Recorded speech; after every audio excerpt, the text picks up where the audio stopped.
अपने हाथों को आसमान की तरफ उठाएंगे, उसकी हजूरी को आज इस जगह पर महसूस करना शुरू करेंगे। सब मिलकर खुदावंद की शुक्रगुजारी करेंगे आज इस वक्त के लिए जो उसने वक्त अपने लोगों की जिंदगी के अंदर बख्शा।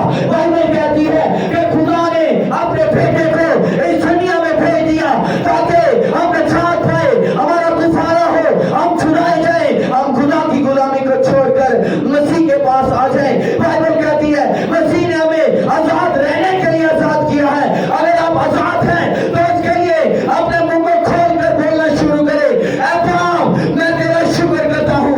मिलकर दुआ करना शुरू करें ऊंची आवाज में। बाइबल कहती है कि मेरी भेड़ मेरी आवाज को पहचानती है। अगर हम खुदा की भेड़ हैं तो आज हम उसकी आवाज को सुनेंगे और पहचानेंगे कि खुदा मुझसे और आपसे क्या कहता है, खुदा क्या चाहता है। आए मिलकर उसकी शुक्रगुजारी करना शुरू करें। और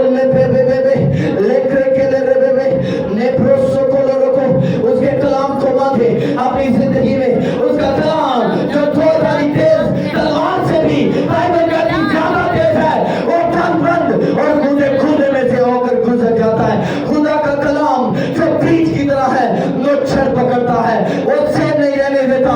आज उसके कलाम को मांगो, उसका कलाम आज आपको सेब नहीं रहने देगा, बल्कि बाइबल कहती है जब कलाम आता है तो जिंदगी आती है, जब कलाम आता है तो जिंदगी का दरवाजा खुल जाता है। नहीं मांगे उससे जिंदगी को, उसके जिंदगी वाले कलाम को उससे मांगे। उसका कलाम जो जिंदगी देता है, उसका कलाम जो जिंदगी का पानी है, उसका कलाम जो जिंदगी की रोटी है, आए मांगे उससे उसके जिंदा कलाम को। Glory to Jesus, oh thank you Jesus, thank you Jesus, glory to Jesus। हमारे दरमियान बहन नेहा है, हम उनके साथ मिलकर खुदा की शुक्रगुजारी करेंगे। कलाम को सुनने के लिए सबके लिए दुआ करेंगे। Hallelujah hallelujah. खुदावंद यीशु जी आपकी शुक्रगुजारी करती हूँ खुदावंद जी इस लम्हा के लिए। खुदावंद जी जब हम आपके हुजूर में झुके हैं, आपकी बारगाह में हाजिर हैं खुदावंद जी, और आपका धन्यवाद कहते हैं खुदावंद जी, क्योंकि आपने हमें बनाया है इसलिए कि हम आपकी हिम्मत करें, हम आपकी बात करें खुदावंद जी। आपकी शुक्रगुजारी करती हूँ खुदावंद बल्फाज अब जबकि खुदावंद जब आपके पाक कलाम को सुनने वाले हैं तो खुदावंद यीशु जी मैं आपके बंदा को आपके लहू में छुपाती हूँ खुदावंद यीशु जी।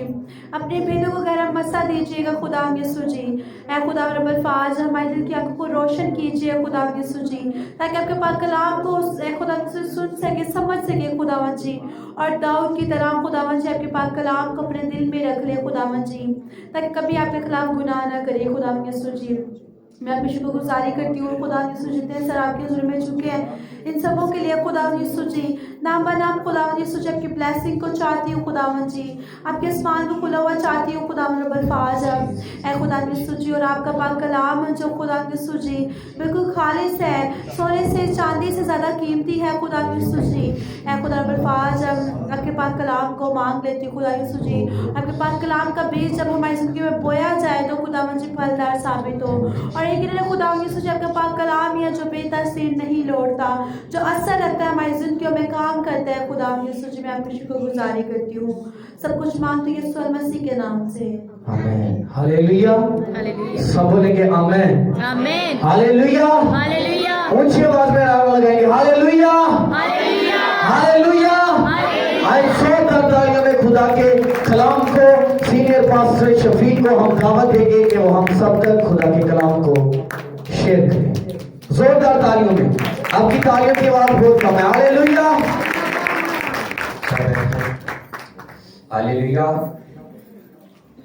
खुदावंद की शुक्रगुजारी है कि हमने खुदावंद की परस्तिश की, अपनी बातें, अपने दिल का हाल, अपनी गुफ्तगू हमने परस्तिश के वसीला से खुदावंद के सामने रखी। अब वक्त है कि हम खुदावंद की आवाज को सुने, उसके कलाम को सुने, क्योंकि लिखा है कलाम में जिंदगी है। और यकीन है जब हम कलाम को सुनते हैं तो हम जिंदगी पाते हैं। कलाम को सुनना जिंदगी को पाना है, क्योंकि कलाम में जिंदगी है। इब्तिदा में कलाम था और कलाम ही खुदा के साथ था और कलाम ही खुद खुदा था। वक्त नजदीक है, खुदावंद यीशु बहुत जल्द आने वाला है। दुनिया के अंदर दिन ब दिन हालात बिगड़ते जा रहे हैं और ये मजीद इंसान की मुश्किलात बढ़ती जाएगी। इंसान लाखों कोशिशें करता है कि इन हालात का मुकाबला कर ले, लेकिन ये उसके अपने बस की बात नहीं है, क्योंकि जब तक हमारी खुदावंद यीशु मसीह ही हमारी जिंदगी के अंदर नहीं है, हमारे साथ नहीं है, हमारा रहबर, हमारा चुपान। ज़बूर 23 क्या कहता है? खुदावंद मेरा चुपान है, मुझे कमी ना होगी। वही मुझे हरी चरागाहों में बिठाता है, वही मुझे राहत के चश्मों के पास ले जाता है, वही मेरी जान को बहाल करता है। यकीनन मौत के साया की वादी में से भी मेरा गुस्सा हो, मैं किसी बला से नहीं डरूंगा। यीशु मसीह ने कहा, भेड़ों का अच्छा चरवाहा मैं हूं और मेरी भेड़ें मेरी आवाज को सुनती हैं, पहचानती हैं और वो मेरे पीछे पीछे चलती है। और ज़बूर 23 का यही मतलब है कि जो खुदा की भेड़ है वो हमारा अच्छा चरवाहा है, वो हमारा निगहबान है, वो ही हमारा मुनज्जी है, रब्बुल आलमीन है, खुदाए कदूस, खुदाए सलूस है। और अलवाहियत की सारी मबूरी उसी में ही सुकूनत करती है। और जो उसकी भेड़ें हैं, उसके लोग हैं जो उसकी आवाज को सुनते हैं, उसकी आवाज को पहचानते हैं, उसके पीछे चलते हैं, यकीनन वो उनकी रहनुमाई करता है। जब उसकी भेड़ें उसके पीछे आ जाती हैं, चाहे मौत की वादियों से भी उसका गुजर हो जाए, लेकिन उसकी जिंदगी में इत्मीनान है, निजात है, खुशी है, शादमानी है। और जो भेड़ें अपने चरवाहे के बगैर हैं, गुमराह हो चुकी हैं, भटकी हुई भेड़ें हैं, वो कभी इस इत्मीनान के अंदर नहीं आती। और यकीनन 2023 के अंदर हमने अपनी जिंदगी, अपनी सोचें, अपने ख्यालात, अपने इरादे हमने मसीह को देने हैं। और जब तक मसीह हमारी जिंदगी में नहीं है, तब तक हमारी जिंदगी बेमायना रहती है। हमने उस चरवाहे की आवाज को पहचानना है। वक्त करीब है, आने वाला है। मत्ती की इंजील 24 बाब में लिखा है, उस दिन बड़ी मुसीबत का दौर होगा, ना दुनिया के शुरू से हुआ और ना कभी इसके बाद होगा। ये बड़ी मुसीबत होगी और ये ऐसी मुसीबत जिसका इंसान मुकाबला नहीं कर सकता। आज इंसान अपनी मर्जी से ऐशो आराम एक अच्छी जिंदगी बसर करना चाहता है, लेकिन याद रखें, इन 40 दिन की जिंदगी के अंदर हम अपनी मर्जी से, अपनी मनमानी से हम ऐशो आराम में चंद दिन, वक्त, साल गुजार सकते हैं, लेकिन हमारी जिंदगी में अगर मसीह नहीं है तो ये एक बड़ी खतरनाक बात है। कुलसों के खत के पहले बाब और उसकी तस्वीर आयत के अंदर लिखा है, बल्कि हम 9वीं आयत को पढ़ेंगे। कुलसों का खत पौलुस रसूल ने ये खत कुलसों की कलीसिया को लिखा और उसके पहले बाब की 9वीं आयत के अंदर 9वीं आयत में हम इसको पढ़ते हैं। पौलुस रसूल कहता है, इसीलिए जिस दिन से ये सुना है, हम भी तुम्हारे वास्ते ये दुआ करने और दुखास्त करने से पास नहीं आते कि तुम कमाल, रूहानी हिकमत और समझ के साथ उसकी मर्जी के इल्म से मामूर हो जाओ, ताकि तुम्हारा चाल चलन खुदा के लायक हो और उसको हर तरह से पसंद आए और तुम्हें हर तरह के नेक काम का फल लगे और खुदा की पहचान में बढ़ते जाओ और उसके जलाल की कुदरत के मुआफिक हर तरह की कुव्वत से कभी होते जाओ ताकि खुशी के साथ हर सूरत से सब्र और तहम्मुल कर सको और बाप का शुक्र करते हो जिसने हमको इस लायक किया कि नूर में मकसों के साथ मराज का हिस्सा पाए। उसी ने हमको तरीकी के कब्जा से छुड़ाकर अपने अजीज बेटे की बादशाही में दाखिल किया जिसमें हमको मुखलिसी यानी गुनाहों की माफी हासिल है। प्यारे बहन भाइयों, खुदा का कलाम आज हमारी रहनुमाई के लिए है और ये हमें यही सिखाता है कि तुम कमाल, रूहानी हिकमत और समझ के साथ उसकी मर्जी के इल्म से मबूर हो जाओ, यानी जो उसकी मर्जी का इल्म है, अपनी मर्जी का नहीं। यूहन्ना की इंजील पहला बाब 12वीं आयत में लिखा है, लेकिन जितनों ने उसे कबूल किया उसने उन्हें खुदा के फरजंद बनने का हक बख्शा। और यीशु मसीह ने फिर कहा, जो रूह की मर्जी से चलते हैं वो खुदा के बेटे और बेटियां हैं।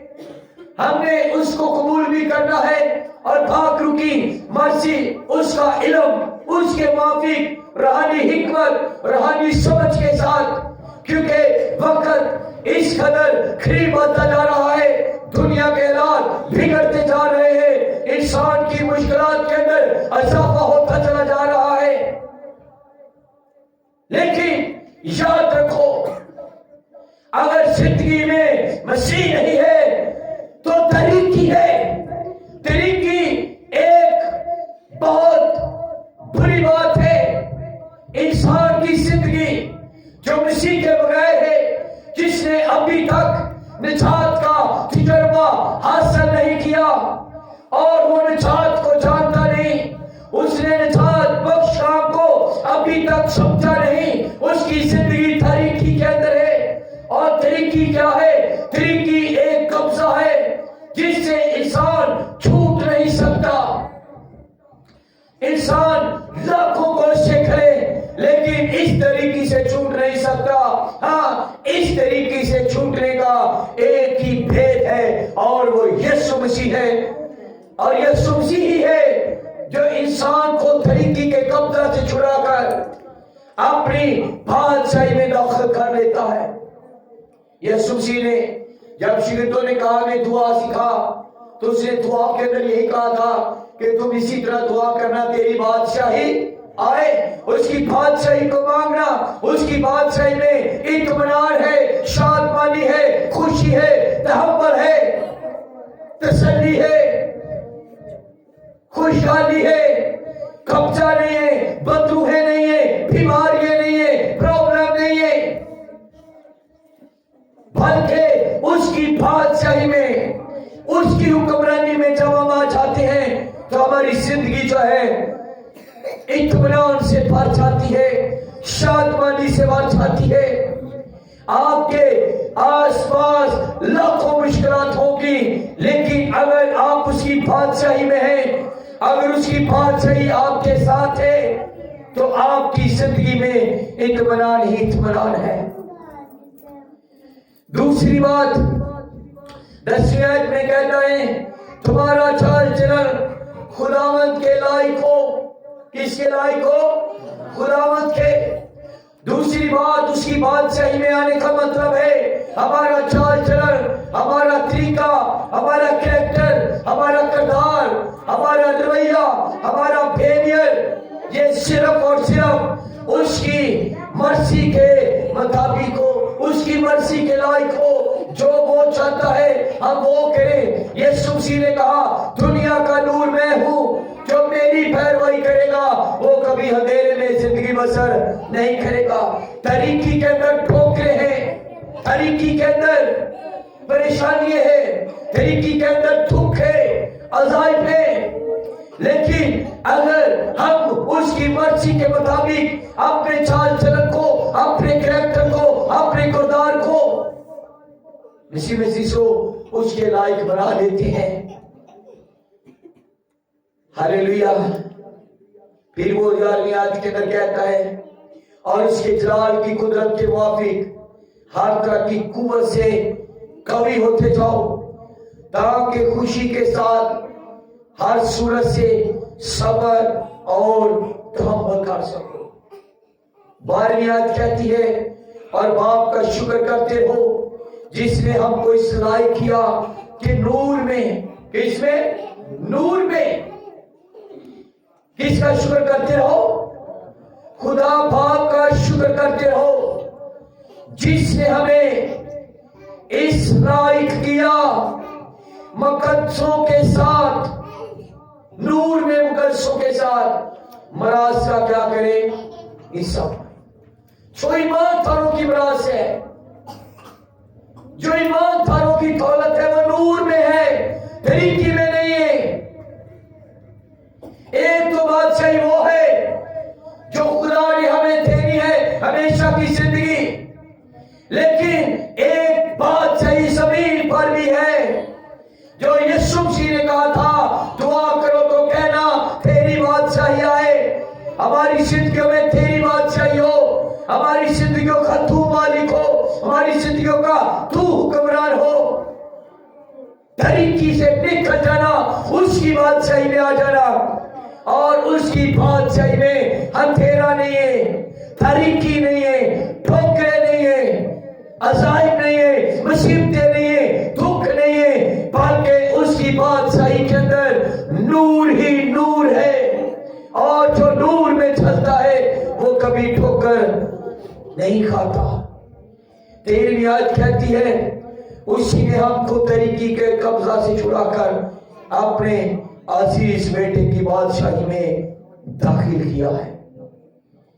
ये उसके बेटे की बादशाही है जिसकी जिंदगी में निजात है, उसकी जिंदगी में उसकी बादशाही है, उसकी जिंदगी में इत्मीनान है, जिसकी जिंदगी का हक वो है, बादशाह वो है, वो कभी ठोकर नहीं खाता।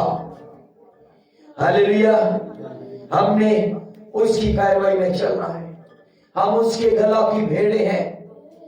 यूहन्ना की इंजील 10 बाब 10वीं आयत कहती है, चोर नहीं आता बल्कि चुराने और मार डालने और हलाक करने। क्या करने? मार डालने और हलाक करने। इब्लीस 3 काम करता है। जो लोग तरीकी के अंदर हैं, पहले वो चलाता है, फिर वो मार डालता है, फिर क्या करता है? हलाक करता है। हलाकत का मतलब है अपनी हलाकत, जहां से इंसान कभी वापस नहीं आ सकता। चुराने का मतलब है जो भेड़ें उसके गला के अंदर नहीं है वो चुराई जाती है। और चुराने वाले बहुत से हैं, आपके चारों तरफ चुराने वाले लोग लगे हुए हैं ताकि इब्लीस खुदा के गला से भेड़ों को चुरा ले और उसकी भेड़ें भटकी हुई भेड़ें बन जाएं। हालेलुया। लेकिन यीशु मसीह ने कहा, भेड़ों का अच्छा चरवाहा नहीं। यीशु मसीह क्या है? अच्छा चरवाहा है, जो अपनी भेड़ों के लिए अपनी जान देता है। आमीन। हालेलुया। हमने इसकी आवाज को पहचाना है। वक्त बिल्कुल करीब है, वो चल जाने वाला है, उसकी आमद-ए-सानी करीब है।